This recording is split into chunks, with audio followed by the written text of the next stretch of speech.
Hello friends, welcome to GK craze. Friends, ये video आपके लिए काफ़ी महत्वपूर्ण होने वाला है अगर आप इस साल के एनटीपीसी और ग्रुप डी एग्जाम देने वाले हैं, क्योंकि दोस्तों इस वीडियो में हम ऐसे सवाल सब डिस्कस करेंगे जो कि पिछले साल यानी 2018 के महीने में जितने भी एग्जाम हुए थे रेलवे के, उसमें बार बार ये सारे सवाल पूछे गए थे। ओके, ये प्रैक्टिस टेस्ट में लगभग हम 30 सवाल डिस्कस करेंगे, सारे के सारे कई बार रिपीट हुए थे। वीडियो के अंत तक जरूर देखिएगा। और दोस्तों, इसका अगर आप फ्री पीडीएफ चाहते हैं तो इसका लिंक आपको वीडियो का डिस्क्रिप्शन बॉक्स में मिल जाएगा। आप हमारा एप्लीकेशन डाउनलोड कर लीजिए, वहाँ पे आपको फ्री का करंट अफेयर, फ्री का प्रीवियस ईयर क्वेश्चन और बहुत सारे एमसीक्यू टेस्ट में मिल जाएंगे इसके साथ साथ। तो तुरंत डाउनलोड कर लीजिए, उसका भी लिंक वीडियो का डिस्क्रिप्शन बॉक्स में मिल जाएगा। दोस्तों, आज का पहला सवाल है, who is regarded as the guardian of public finance. Okay, यानी किसे सार्वजनिक वित्त के संरक्षक के रूप में माना जाता है। दोस्तों, इसका सही आंसर है CAG। ओके, यानी controller and auditor general. Option B इसका सही आंसर होगा। इसको हिंदी में नियंत्रक और महालेखा परीक्षक कहते हैं। और दोस्तों, अभी वर्तमान के समय में हमारे भारत के ये जो CAG कौन है, याद रखिए, GC Murmu. Okay, GC Murmu ये इससे पहले जम्मू कश्मीर के गवर्नर थे। और अभी वर्तमान के समय में हमारे महान्यायवादी यानी अटॉर्नी जनरल कौन है, ये भी याद रखिए, के वेणुगोपाल। ओके, तो कमेंट बॉक्स में आप बताइए कि अभी वर्तमान के समय में हमारे RBI के गवर्नर कौन है। ओके, चलिए अगला सवाल देखते हैं। दोस्तों, अगला सवाल है, निम्न में से किस देश के साथ म्यांमार देश का अंतर्राष्ट्रीय सीमा स्पर्श नहीं करता, यानी Myanmar does not share its international boundary with which country. दोस्तों, इसका सही आंसर होगा वियतनाम। ओके, ऑप्शन सी इसका सही आंसर होगा, याद रखिए। चलिए बढ़ते हैं नेक्स्ट सवाल की ओर। दोस्तों, अगला सवाल है, fundamental duties were added to Indian constitution by which amendment. Okay, ये सवाल है, यानी भारतीय संविधान में मौलिक कर्तव्यों को निम्न में से किस संशोधन द्वारा सम्मिलित किया गया था।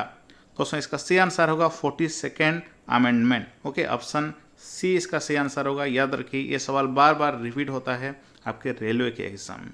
ओके दोस्तों, नेक्स्ट सवाल देखते हैं। The commissioner of railway safety is under the administrative control of which department. चलिए बताइए।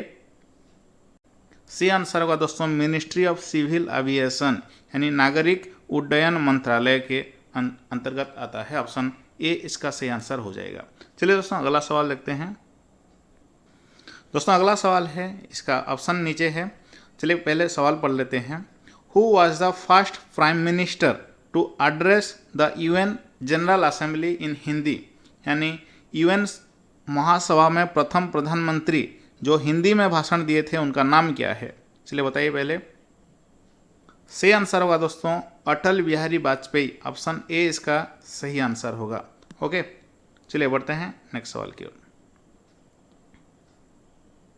दोस्तों, अगला सवाल है, द जजेस of supreme court hold office until they attain the age of, यानी दोस्तों उच्चतम न्यायालय के न्यायाधीश कार्यरत रहते हैं कितने आयु तक।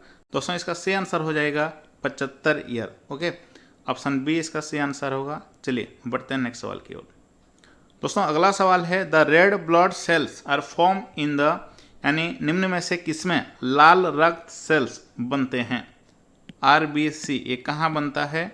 सही आंसर होगा दोस्तों अस्थि मज्जा, यानी बोन मैरो में बनता है। हर्षवर्धन का राजधानी कहाँ था।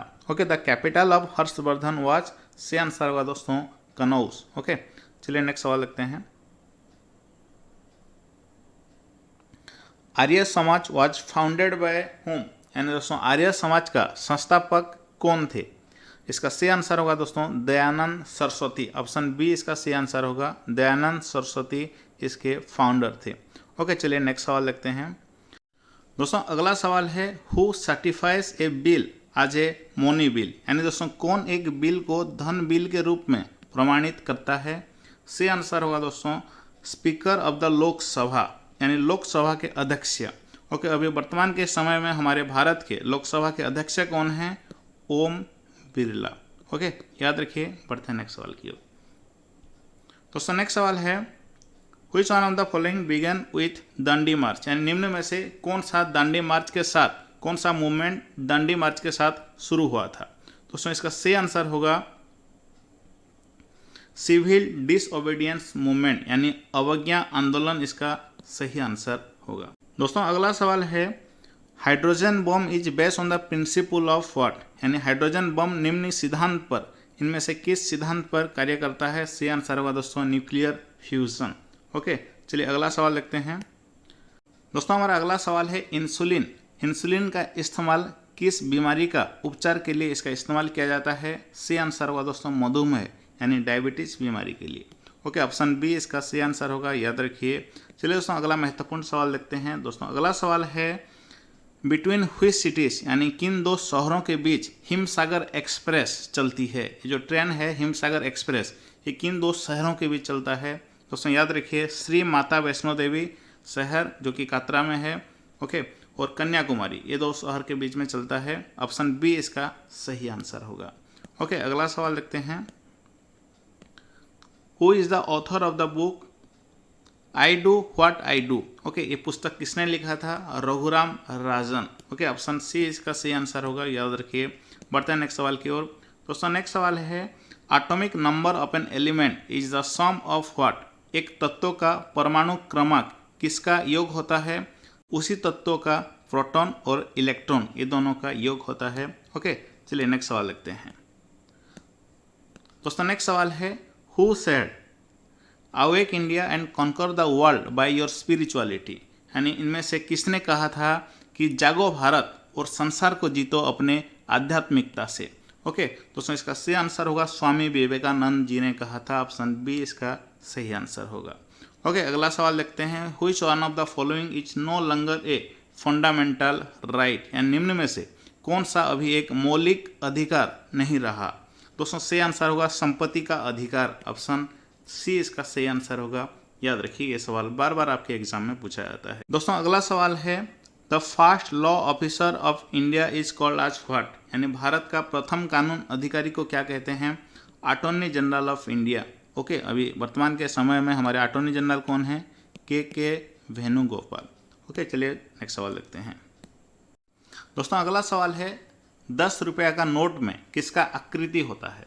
ओके दोस्तों याद रखिए ये काफ़ी महत्वपूर्ण, बार बार एग्जाम में पूछा जाता है। सन टेम्पल यानी कोणार्क टेम्पल का आकृति रहता है। और दोस्तों ये जो टेम्पल है ये कहाँ पे है? ओडिशा में है।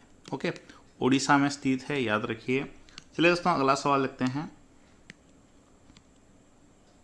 दोस्तों अगला सवाल है कॉन्स्टिट्यूशन डे यानी संविधान दिवस 21 तारीख को मनाया जाता है?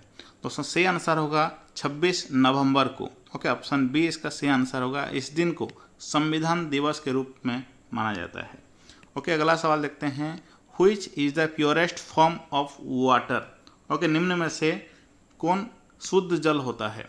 ओके दोस्तों सही आंसर होगा रेन वाटर। वर्षा का जल प्योर वाटर होता है, प्योरेस्ट फॉर्म ऑफ वाटर होता है। ओके, चलिए नेक्स्ट सवाल देखते हैं। दोस्तों अगला सवाल है which among the following rivers does not flow from east to west, यानी इनमें से कौन सा नदी पूर्व से पश्चिम की ओर नहीं बहती है? सही आंसर होगा दोस्तों कृष्णा नदी। ओके, चलिए अगला